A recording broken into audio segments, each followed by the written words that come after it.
आज बहुत परेशान हूँ। मुझे समझ नहीं आ रही कि आपको कौन सी खबर दें। खबरें बहुत ज़्यादा हैं और वक्त है कम। आगाज़ करता हूँ कि पाकिस्तान पे नैला और फिर दैला, फिर दैला, फिर नैला, ऐसी कोई सूरत हाल है। इमरान खान साहब ने अपना जो हस्बे साबक और माजी में जो यू टर्न लेने के नाम से बेताज बादशाह कहलाए, आज भी वो इसी तरह हुआ। कल उन्होंने आर्मी चीफ के हवाले से कि उन्हें एक्सटेंशन दो इलेक्शन तक और नई हुकूमत जो है वो बनाए। आज उन्होंने कहा ये मैं बयान नहीं दिया। मैंने तो ये कहा था कि जो पानी उतरने तक जो है वो मौखर कर दीजिए। और उसके बाद उसके जवाब में आज मौलाना फजल रहमान साहब सामने आए हैं और उन्होंने आर्मी चीफ से हटकर उन्होंने कहा है कि बात ही खत्म कर दी है कि जो पार्लियामेंट है इनको एक्सटेंशन दी जाए, एक्सटेंड किया जाए और यही हुकूमत कंटिन्यू करे, इलेक्शन बाद में देखी जाएगी। इसमें भी बात होगी। इसके साथ साथ हम आपको बताएंगे कि इमरान खान से जिस अमरीकी खतून ने मुलाकात की वो कौन है। वो जासूस है। किसके लिए जासूसी करती रही ये भी हम आपको बताएंगे। और कप्तान जो एक बड़े लीडर हैं पाकिस्तान की आवाम उनकी पूजा करती है, उन्होंने एक जासूस से मुलाकात की और उसके बाद वो जाल आ गए। इसमें भी बात होगी। और फिर हम आपको ये भी बताएंगे कि इमरान खान ने नवाज शरीफ के इस्तकबाल का भी ऐलान किया है। वो किस तरह से करेंगे इस पर भी बात करेंगे। और सबसे बड़ी खबर हम आपको आखिर में देंगे। हमारा साथ रहिएगा, हमारा साथ दें और हमारे साथ जुड़े रहें ताकि हमारे ख्यालात और इंफॉर्मेशन जो मुल्क के अंदर बदलती हुई सूरत हाल है उससे हम आपको आगाह कर रखें और करते रहें। इमरान खान ने फाइनल कॉल देने का फैसला किया है। वो कब कॉल दे रहे हैं ये हम आपको आखिर में बताएंगे।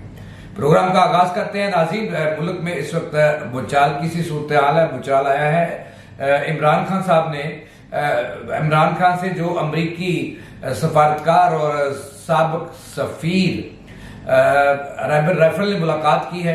ये एक जासूस है और इसको जासूसी के इल्जाम में निकाला गया। तो इमरान खान साहब का जासूस से मिलना, अमरीकी जासूस से मिलना, वो इंडिया की सफारतकार रही, पाकिस्तान की रही, इसके बाद ट्यूनिस की रही और कई मुल्कों की रही। तो फिर जासूसी करती रही अमरीका की और वो साबित हो गया। और जब उसको निकाला गया तो जाहिर है वो जासूस थी तो निकाला गया।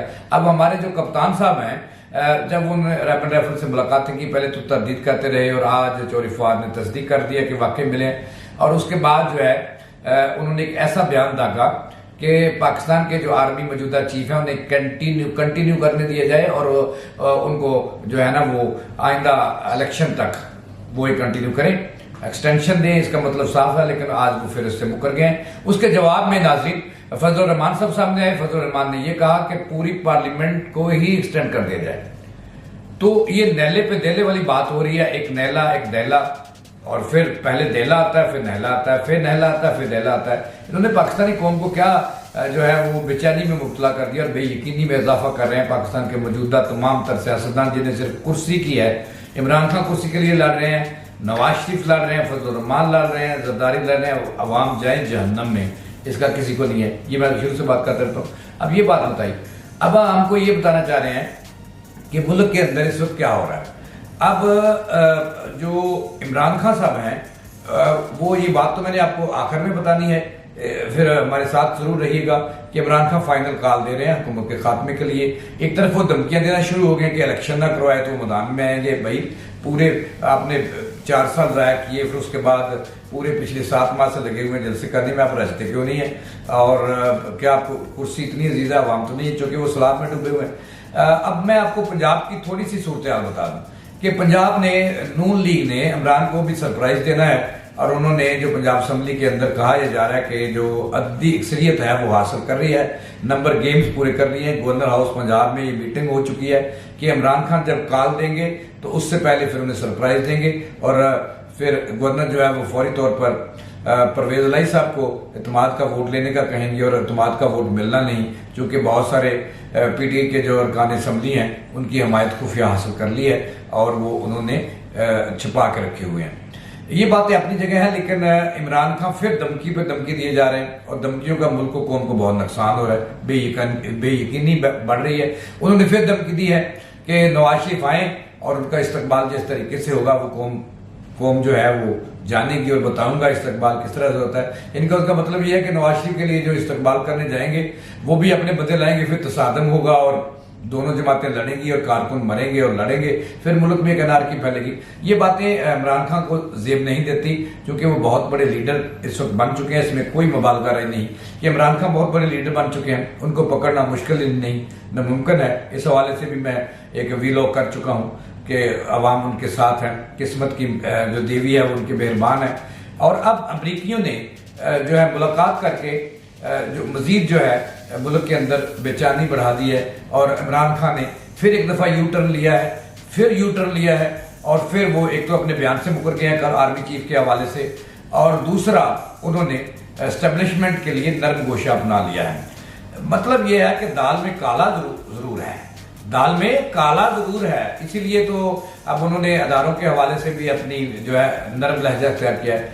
अब बात आखिर में हम करेंगे कि इमरान खान काल कब दे रहे हैं, क्योंकि आवाम को बेचैनी से इंतजार है उनकी काल का, क्योंकि आवाम उनके साथ है और जमे गफीर उनके जलसों में नजर आता है कि इसमें कोई मुबालगा नहीं, आवाम उनके साथ है और वो एक लीडर बन चुके हैं।